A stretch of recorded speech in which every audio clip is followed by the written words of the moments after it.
Aí um falando sobre o Haroldo Barbosa, mas temos o 100 anos de rádio com o programa PRK30. Vamos a esse espaço em parceria com a Rádio MEC. 100 anos de rádio no Brasil. PRK30.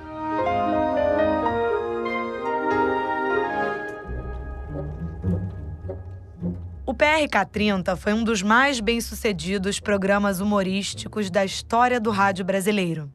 A atração humorística, criada por Lauro Borges e Castro Barbosa, foi transmitida inicialmente pela Rádio Mairinque Veiga, do Rio de Janeiro, e depois passou para a Rádio Nacional. Esta suave gongada que acabar de ouvir anuncia que está no ar a PRK30 para a apresentação de mais uma espetacular edição pelas abóboras celestiais do Brasil. Em seus primórdios, ele se chamava PRK20 e o programa fazia uma sátira aos antigos prefixos de rádio.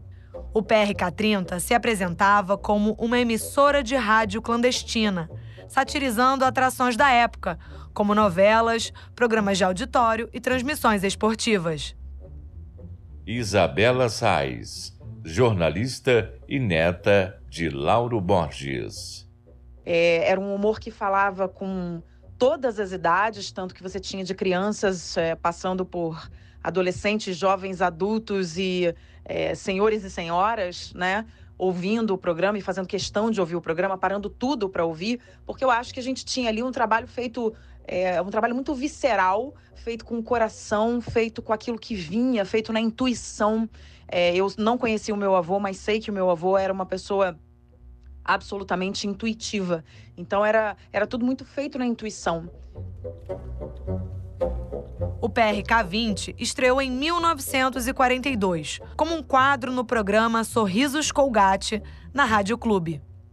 Em 1944, Lauro Borges transferiu-se para a Mairinque Veiga, mas precisou rebatizar seu programa como PRK30, pois a Rádio Clube ainda possuía os direitos do nome original. Em 1946, o programa transferiu-se para a Rádio Nacional, então a maior emissora do país. Já tem aqui uma linha reta muito sinuosa, sabe? Ah, é? Isso quer dizer que um belo dia você ainda pode morrer de sinuosite. Não diga, dona Cartomanta. Digo sim, minha filha. Eu morrer? Sim, minha filha, sim.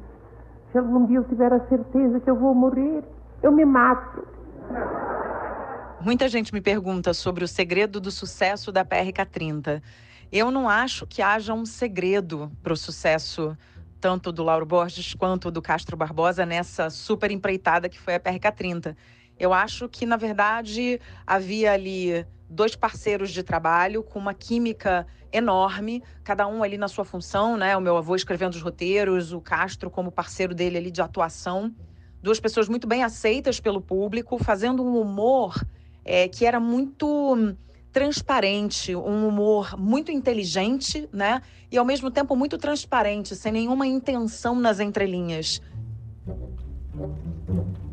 Em 1950, Lauro Borges e Castro Barbosa levaram o PRK30 para São Paulo, assinando um contrato com a Rádio Record para uma curta temporada de alguns meses.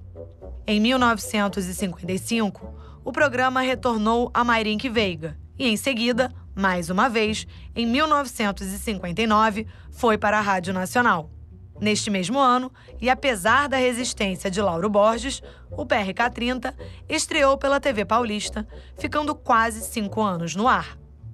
Eu acho que uma das coisas mais incríveis que o rádio nos oferece é a possibilidade da gente imaginar, é a possibilidade da gente ouvir uma voz e dessa voz a gente construir a nossa realidade, né? O que está acontecendo pra gente, porque eu posso ouvir a PRK30 e imaginar uma situação e uma outra pessoa imaginar uma situação completamente diferente.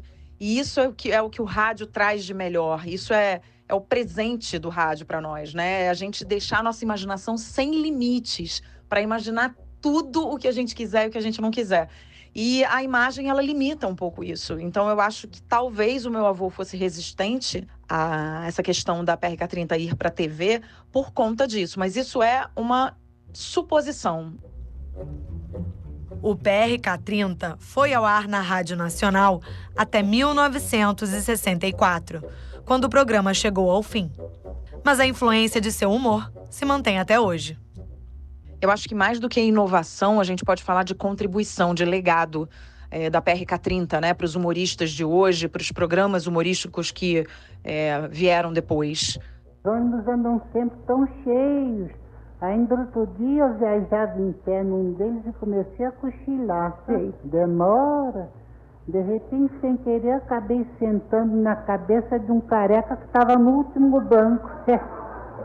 E ele não reclamou? Ele reclamou, fez um barulho miserável. Então eu disse a ele que desculpasse se eu tinha sido um engano da minha parte. E o que foi que ele disse? Ele disse assim: é melhor então a senhora ensinar a sua parte e sentar no outro lugar. Tem o lance também de rir de si mesmo. O meu avô sempre dizia que a gente precisa rir de si mesmo, porque a vida é uma parada muito dura, né, de se enfrentar. Então, se a gente não aprender a rir da gente mesmo, fica muito difícil seguir em frente. E a PRK-30 era um programa que fazia com que a gente risse de nós mesmos. Então, eu acho que tudo isso fez com que o programa fosse o sucesso que ele foi.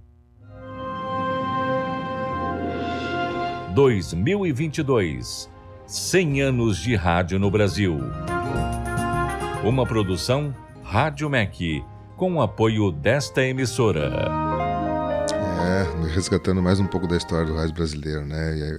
E o humorismo foi e ainda é um grande atrativo para o rádio mundial e para o rádio brasileiro principalmente. 10:03, você está com a